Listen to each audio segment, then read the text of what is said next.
नमस्कार, आप सभी का स्वागत है। आप देख रहे हैं जनता जागरण और मैं आपके साथ हूं पुरुषोत्तम सम्राट। दिल्ली के मुख्यमंत्री अरविंद केजरीवाल ने केंद्र सरकार पर जोरदार हमला बोलते हुए केंद्र सरकार और इलेक्शन कमीशन ऑफ इंडिया की सांठगांठ का आरोप लगाया है। क्या है अरविंद केजरीवाल के आरोप, आइए सुनते हैं। दिल्ली नगर निगम के एमसीडी के अभी चुनाव होने वाले थे। 9 तारीख को जो दिल्ली चुनाव आयोग है, स्टेट इलेक्शन कमीशन है दिल्ली का, उन्होंने सुबह सुबह एक प्रेस इनविटेशन भेजा कि आज शाम को 5 बजे चुनाव आयोग एमसीडी के चुनावों की तारीख का ऐलान करेगा, डेट्स ऐलान करेगा, किस तारीख को नॉमिनेशन होगा, किस तारीख को विड्रॉ किया जा सकता है, चुनाव किस तारीख को होंगे। शाम को 5 बजे चुनावों का ऐलान होना था, तारीखों का ऐलान होना था। 4 बजे, उसके 1 घंटा पहले, केंद्र सरकार ने चुनाव आयोग को चिट्ठी लिखी कि हम दिल्ली के तीनों नगर निगमों को एक साथ एक नगर निगम बनाने जा रहे हैं, इसलिए आप ये चुनाव टाल दीजिए। 5 बजे चुनाव आयोग ने चुनावों केंद्र सरकार के कहे के मुताबिक चुनाव टालने का ऐलान कर दिया। शायद भारत के इतिहास में पिछले 75 साल में आजादी के बाद से पहली बार ऐसा हुआ होगा कि केंद्र सरकार ने सीधे किसी राज्य के चुनाव आयोग को चिट्ठी लिख के चुनाव टालने के लिए कहा है। लोगों के अंदर बातचीत चल रही है कि 2-3 बातें चल रही हैं। 7 साल से 8 साल से केंद्र में भारतीय जनता पार्टी की सरकार है। 8 साल अगर इनको तीनों एमसीडीज को एक साथ करना था, इकट्ठा करना था, 8 साल में इन्होंने क्यों नहीं किया? चुनाव की तारीखें ऐलान करने के 1 घंटा पहले इनको अचानक याद आई कि अब हमें तीनों एमसीडी को इकट्ठा करना है, इसलिए चुनाव टाल दिए जाएं। तो लोग कह रहे हैं कि एमसीडी को इकट्ठा करना, एक करना तो बहाना है, मकसद चुनाव टालने का था।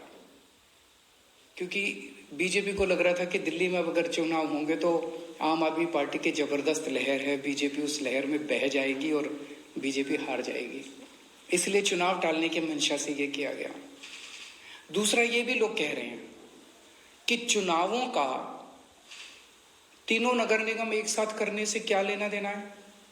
आज 3 नगर निगम है दिल्ली में, 272 वार्ड हैं, कुछ इसमें कुछ इसमें कुछ इसमें। तो तीनों नगर निगम के काउंसलर अपने अलग अलग नगर निगम में बैठते हैं। चुनाव हो जाने दीजिए, अगर तीनों को इकट्ठा भी कर दोगे आप तो वो एक जगह बैठने लग जाएंगे। दोबारा चुनाव कराने की क्या जरूरत है? अभी चुनाव रोकने की क्या जरूरत है? चुनाव टालने की क्या जरूरत है? चुनाव करवाओ, नए काउंसलर आएंगे और नए काउंसलर जो भी आएंगे वो जब तक तीनों नगर निगम है तीनों में बैठ जाएंगे, एक नगर निगम होगा वो एक साथ आके बैठ जाएंगे। तो चुनाव टालने की तो जरूरत ही नहीं थी।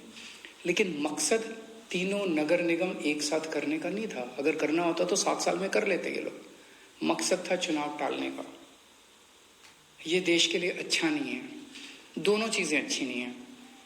जो केंद्र सरकार ने चिट्ठी लिख के चुनाव टालने को कहा वो भी ठीक नहीं है, और चुनाव आयोग केंद्र सरकार के सामने झुक गया और चुनाव टाल दिए, ये भी अच्छा नहीं है जनतंत्र के लिए।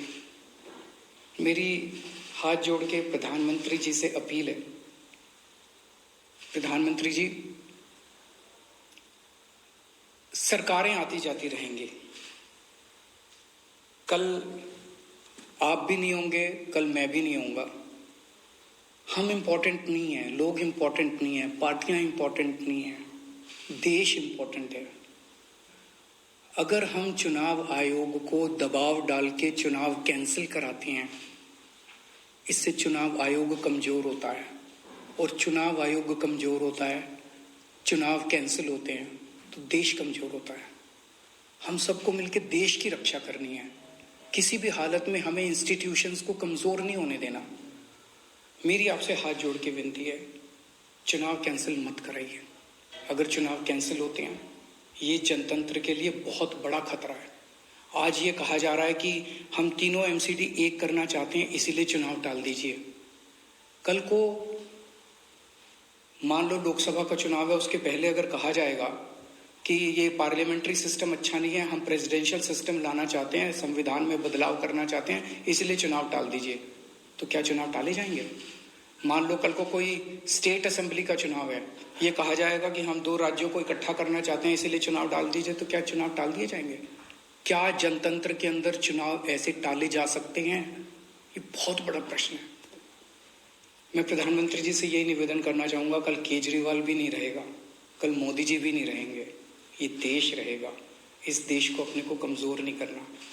मुझे नहीं पता कि राज्य के हमारे जो स्टेट इलेक्शन कमिश्नर हैं उन पे ऐसा क्या प्रेशर डाला गया, उनको क्या धमकी दी गई, इनकम टैक्स की, ईडी की, सीबीआई की कोई धमकी दी गई, या वो अभी अप्रैल में रिटायर हो रहे हैं तो उनको पोस्ट रिटायरमेंट कोई लालच दिया गया, मुझे नहीं पता क्या दिया गया, लेकिन वो तुरंत 1 घंटे के अंदर चुनाव टालने को तैयार हो गए।